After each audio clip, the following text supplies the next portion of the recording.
આણંદના જીટોડિયા ખાતે જિલ્લા ન્યાયાલય ખાતે આણંદ ડિસ્ટ્રિક્ટ બાર એસોસિએશનની 9 બેઠકોની ચૂંટણી માટે આજે સવારે 9 વાગ્યાથી મતદાનનો પ્રારંભ થયો હતો. વકીલો મતદાન કરવા મોટી સંખ્યામાં ઉમટી પડ્યા હતા. એસોસિએશનની 9 બેઠકો માટે 18 ઉમેદવારો મેદાનમાં છે. 635 ઉમેદવારો મતદાન કરશે. બપોરે 3 વાગ્યા સુધીમાં મતદાન ચાલશે અને 4 વાગ્યા પછી મતગણતરી હાથ ધરવામાં આવશે.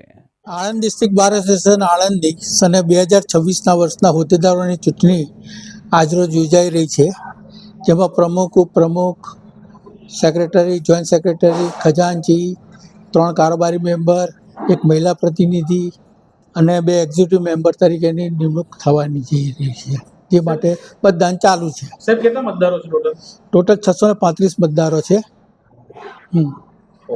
આપનું નામ સાહેબ? મારું નામ છે પ્રશાંત કુમાર ટોળાલ દવે. હું છેલ્લા 35 વર્ષથી પણ ઇલેક્શન ઓફિસર તરીકે આણંદ ડિસ્ટ્રિક્ટ બાર એસોસિએશનમાં સેવા આપી રહ્યો છું.